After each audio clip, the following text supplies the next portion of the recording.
भारतीय जीवनमान मूल्यों के प्रतीक, हम सबके मार्गदर्शक, लोकप्रिय नेता माननीय प्रधानमंत्री श्री नरेंद्र मोदी जी अब हमारे बीच में उपस्थित हैं। मंच पर प्रधानमंत्री जी माननीय श्री नरेंद्र मोदी, स्वागत है भाई, स्वागत है, मोदी जी का स्वागत है। जय श्री राम, जय श्री राम, मोदी जी को जय श्री राम, जय श्री राम, जय श्री राम, मोदी जी को जय श्री राम।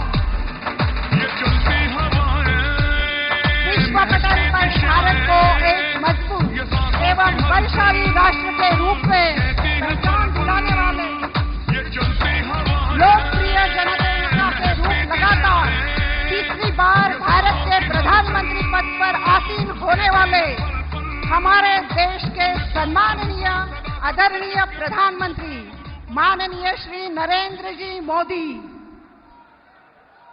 मैं सबको अनुमोदन करती हूं कि विश्व जोरदार तालियों से हम प्रधानमंत्री जी का स्वागत करें। स्वागत है भाई, स्वागत है, मोदी जी का स्वागत है, स्वागत है भाई, स्वागत है, मोदी जी का स्वागत है।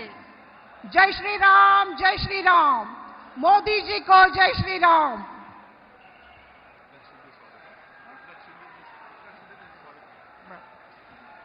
अतिथि देवो भव। मैं मंच पर उपस्थित महाराष्ट्र के मुख्यमंत्री माननीय श्री एकनाथ जी, इनसे विनंती करती हूं कि माननीय प्रधानमंत्री श्री नरेंद्र मोदी जी का आप स्वागत करें। पुष्पगुच्छ और पैठनी, इन महावस्त्रों का पगड़ी मोदी जी को स्वागत के रूप में मुख्यमंत्री साहब दे रहे हैं।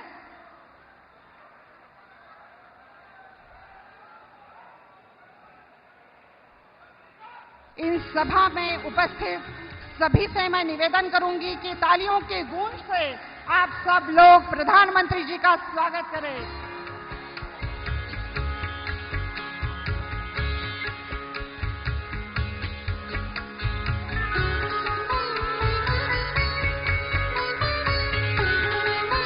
यानंतर माननीय श्री दानवे साहेब आणि माननीय डॉक्टर भागवत कराड साहेब यांना विनंती करते की त्यांनी छत्रपती संभाजी महाराजांची तांब्याची मूर्ती पंतप्रधान मोदीजींना देऊन स्वागत करावं।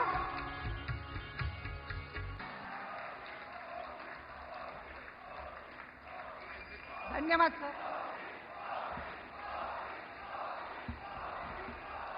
राष्ट्र नायक श्री नरेंद्र मोदी जी के नेतृत्व में हम सब आशा भरे और आत्मविश्वास बढ़ाने वाला ऐसा समय देख रहे हैं जो हमारा सपना था। भारत को एक नई ऊंचाई पर ले जाने वाला सपना जल्द ही पूरा होगा। सबका साथ, सबका विकास और सबका विश्वास, ये मंत्र अब हर नागरिक का सूत्र वाक्य है। ऐसे हमारे प्रधानमंत्री, जिन्हें मैं निवेदन करूंगी कि वे इस सभा को संबोधित करें और आप सभी को मैं अनुमोदन करूंगी, तालियों से उनका स्वागत करें। जय श्री राम, जय श्री राम, मोदी जी को जय श्री राम।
केवल नई सरकार बनने का चुनाव नहीं है, एक और संभाजी महाराज को मानने वाले देशभक्त है, दूसरी ओर औरंगजेब का अनुदान करने वाले लोग हैं।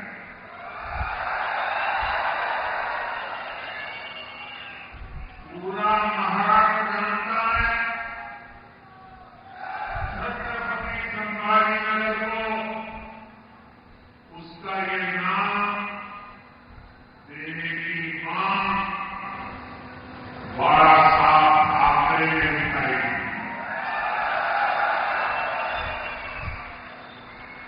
हमारी सरकार की 2.5 साल सत्ता रही, लेकिन कांग्रेस के दबाव में इन लोगों की हिम्मत नहीं हुई। जबकि महायुति सरकार ने आते ही इस शहर को छत्रपति संभाजीनगर का नाम दिया।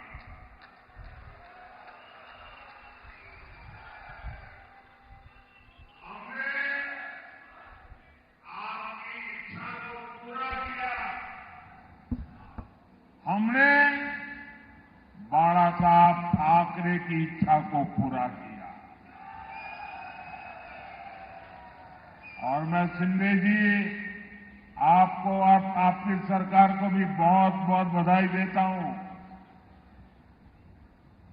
और साथियों, औरंगाबाद को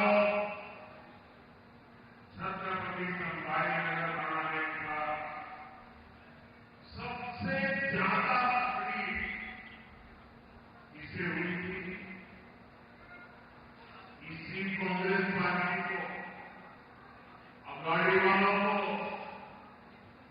जिसके पाले पोसे हुए लोग इस फैसले को पलटने के लिए कोर्ट तक चले गए थे।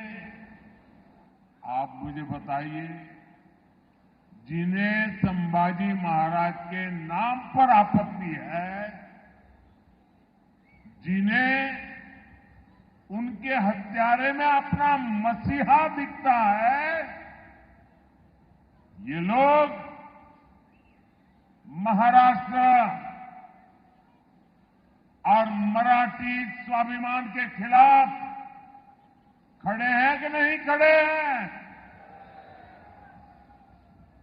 ये लोग हमारी पहचान के खिलाफ है या नहीं है? महाराष्ट्र क्या कभी भी ऐसे लोगों को स्वीकार करेगा क्या? साथियों, महाराष्ट्र को विकसित भारत के विजन का नेतृत्व करना है। बीजेपी और महायुति इसी संकल्प को लेकर काम कर रहे हैं। इसलिए आज महाराष्ट्र में आधुनिक इंफ्रास्ट्रक्चर का निर्माण हो रहा है। आज समृद्धि महामार्ग संभाजीनगर से होकर गुजर रहा है। मराठवाड़ा, विदर्भ और मुंबई से सीधे जुड़ गया है। जलगांव, धुलिया, सोलापुर से हाईवे कनेक्टिविटी के प्रोजेक्ट पर भी तेजी से काम हो रहा है।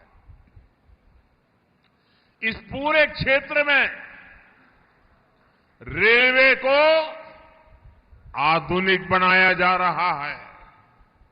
साथियों, महायुति सरकार बनने के बाद देश में सबसे ज्यादा निवेश, फॉरेन डायरेक्ट इन्वेस्टमेंट अगर कहीं हुआ है तो वो मेरे महाराष्ट्र में हुआ है। शिंदे जी, इसके लिए भी आपको और आपकी टीम को बधाई। और इसका एक बहुत बड़ा लाभ आप लोगों को हुआ है। अकेले इस क्षेत्र में अब तक 70,000 करोड़ रुपए से ज्यादा के निवेश के समझौते हो चुके हैं।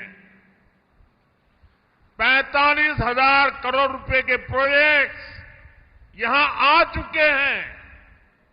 आने वाले समय में बहुत सारी बड़ी बड़ी कंपनियां हमारे यहां काम करेगी। इसके लिए यहां महाराष्ट्र का सबसे बड़ा इंडस्ट्रियल पार्क बनाया जा रहा है। और इस सब का नतीजा क्या है? ज्यादा निवेश, ज्यादा कंपनियां, यानी संभाजी नगर और मराठवाड़ा के युवाओं को ज्यादा से ज्यादा अवसर, ज्यादा से ज्यादा रोजगार। साथियों, महाराष्ट्र में विकास के इस महायज्ञ के साथ ही हमारी सरकार विरासत का अनुष्ठान भी कर रही है। भगवान विट्ठल के भक्तों की सुविधा के लिए हमने पालकी महामार्ग का निर्माण करवाया है। महाराष्ट्र और मराठवाड़ा के लोग दशकों से मराठी को अभिजात भाषा का दर्जा देने की मांग कर रहे थे। मराठा गौरव से जुड़ा ये काम भी बीजेपी ने ही पूरा किया है। साथियों, अगाड़ी वालों ने महाराष्ट्र की परेशानियों को बढ़ाने के अलावा कोई काम नहीं किया है। मराठवाड़ा में लंबे समय से पानी का संकट रहा है, लेकिन कांग्रेस और अगाड़ी वाले हमेशा हाथ पर हाथ धरे बैठे रहे। हमारी सरकार में पहली बार सूखे के खिलाफ ठोस प्रयास शुरू हुए। महायुति की सरकार ने वैतरणा और उल्लास सब बेसिन से पानी मराठवाड़ा तक पहुंचाने का फैसला लिया है। जब देवेंद्र जी सीएम थे तो उन्होंने जलयुक्त शिवार योजना भी बनाई। जलयुक्त शिवार योजना से मराठवाड़ा में जल संकट सुधरना शुरू हुआ था। लेकिन भाइयों बहनों, बीच में 2.5 साल के लिए इन अगाड़ी वालों की सरकार आ गई थी। इन्होंने इस योजना को भी बंद कर दिया था। जब महायुति की सरकार आई तो ये काम दोबारा शुरू हुआ। छत्रपति संभाजी नगर में पानी की सप्लाई के लिए महायुति सरकार ने 1600 करोड़ रुपए से भी ज्यादा दिए थे। इस पर भी अगाड़ी वालों ने ब्रेक लगा दिया था। अब जब उसे दोबारा शुरू किया गया है तो इस योजना की लागत बहुत बढ़ गई है। इसके लिए अब केंद्र सरकार अलग से 700 करोड़ रुपए दे रही है। ये फर्क है महायुति और अघाड़ी वालों में। ये फर्क है बीजेपी और कांग्रेस में। आप मुझे बताइए, महाराष्ट्र में सरकार पानी और सूखे से मुक्ति दिलाने वाली होनी चाहिए या इन योजनाओं को ठप करने वाली होनी चाहिए? ये अघाड़ी वाले बूंद बूंद पानी के लिए आपको तरसाएंगे। तरसाएंगे कि नहीं तरसाएंगे? इसलिए विशेषकर मैं माताओं बहनों को कहता हूं, ये अघाड़ी वालों को घुसने ही मत देना, वरना आपको पानी के लिए भी तरसा के रखेंगे।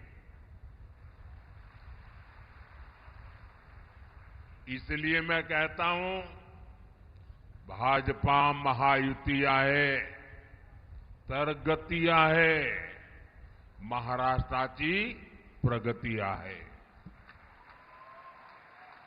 साथियों, महायुति के लिए हमारा किसान हमारा अन्नदाता है।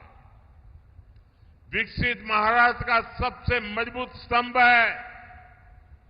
यहां कपास के किसान बहुत बड़ी भारी मात्रा में है। हमारी सरकार कपास किसानों की आय बढ़ाने के लिए भी हर संभव प्रयास कर रही है। महाराष्ट्र में टेक्सटाइल पार्क खुलने से स्थानीय कपास उद्योग को बढ़ावा मिलेगा। किसान सम्मान निधि के तहत महाराष्ट्र के 1,20,00,000 किसानों को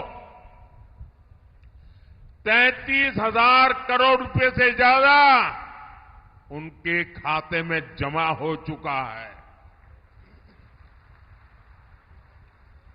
छत्रपति संभाजी नगर के ने भी 4 लाख से ज्यादा किसानों को, यहां मेरे किसान भाई बहनों को फायदा मिला है। महायुति सरकार की नमो शेतकरी योजना की वजह से किसानों को डबल पैसा मिल रहा है। साथियों, हमारी सरकार सोयाबीन किसानों को संकट से उबारने को अलग से 5,000 रुपये दे रही है।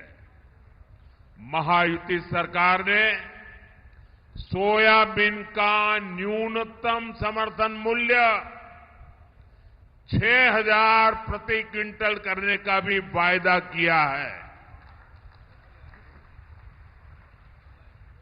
अगले 5 वर्षों में किसानों का फायदा भी बढ़ेगा, उन्हें नए अवसर भी मिलेंगे। हम इस प्रयास में लगे हैं कि अब हमारे किसान भाई बहनों को बिजली बिल की चिंता ही ना हो।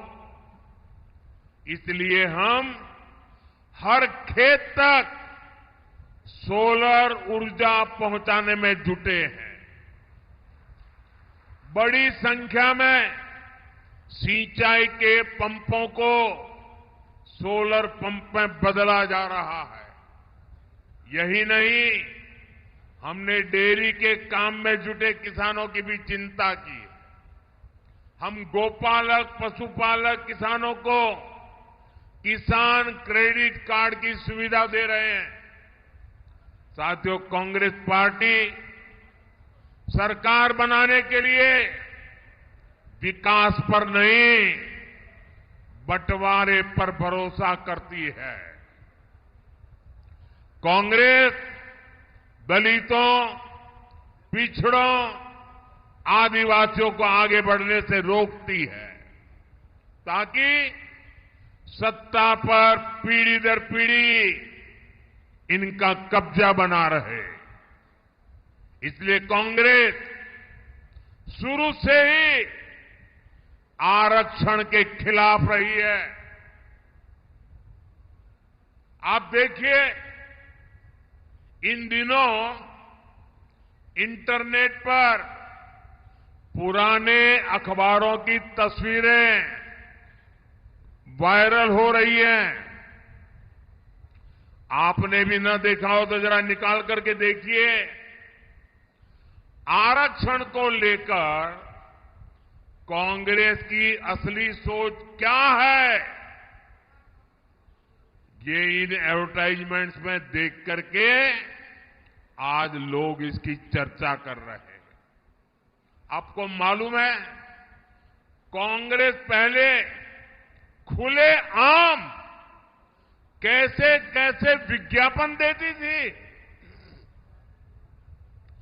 कांग्रेस आरक्षण को देश के खिलाफ बताती थी। कांग्रेस आरक्षण को मेरिट के खिलाफ बताती थी।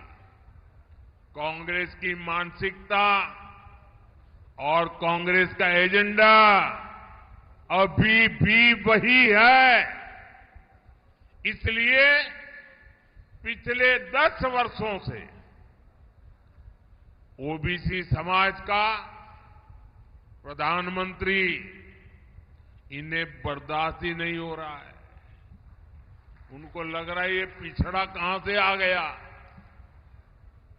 इसलिए कांग्रेस के शहजादे विदेश में जाकर खुलेआम बयान देते हैं कि वो आरक्षण को खत्म कर देंगे।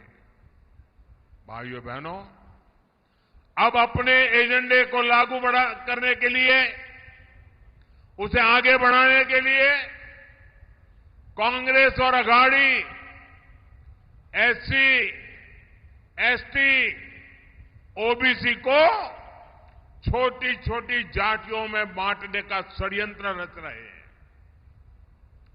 कांग्रेस यहां माड़ी समाज को गवंडी समाज से लड़वाना चाहती है। कांग्रेस लोहार को सुतार से लड़वाना चाहती है।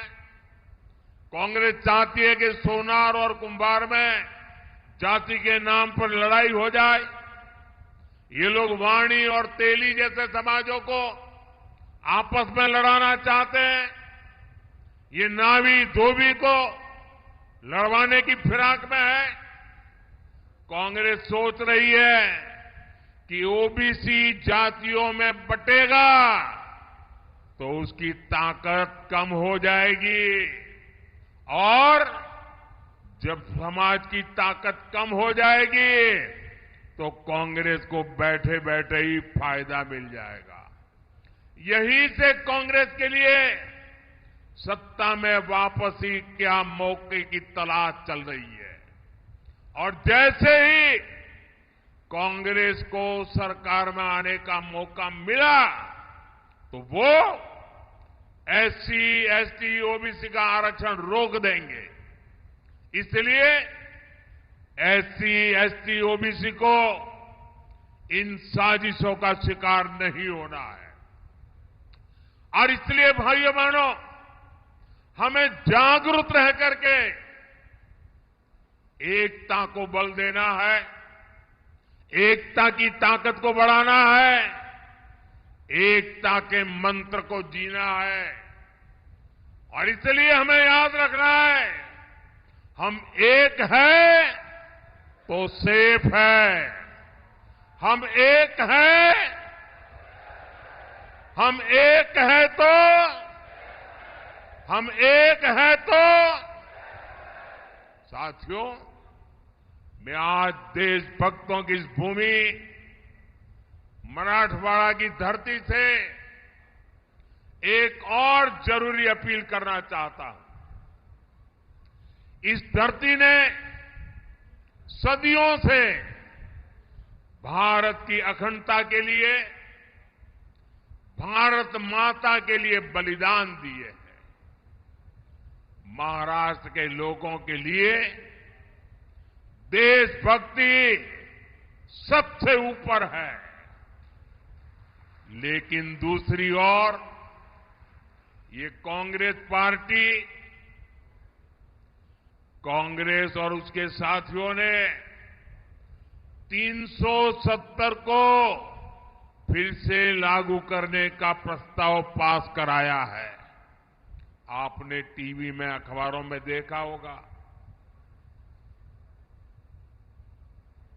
आपको ध्यान होगा, जब हमने कश्मीर को 370 से आजादी दिलाई थी, तो कांग्रेस ने संसद के भीतर उसका विरोध किया था। अदालत में भी वकील बन करके कांग्रेसियों ने 370 के हमारे निर्णय को खत्म करने के लिए रात दिन मेहनत की थी, बेशर्मी के साथ मेहनत की थी। और अब ये फिर से 370 को लागू करके कश्मीर का अलग संविधान बनाने की योजना बना रहे हैं। कश्मीर भारत का अभिन्न हिस्सा है। कश्मीर में बाबा साहब आंबेडकर का संविधान चले, कश्मीर से आतंकवाद का नामो निशान मिटे, ये हर देशवासी का संकल्प है।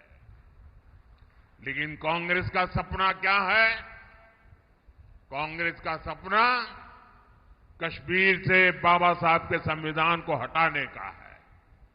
मैं तो हैरान हूं, पाकिस्तान के अलावा अगर कोई ये सपना देख रहा है तो वो कांग्रेस और उसके साथी है। पाकिस्तान की भाषा बोलने वाली कांग्रेस और उसके दोस्तों को क्या महाराष्ट्र के मेरे भाई बहन, संभाजीनगर के मेरे भाई बहन ऐसे लोगों को सबक सिखाएंगे कि नहीं सिखाएंगे?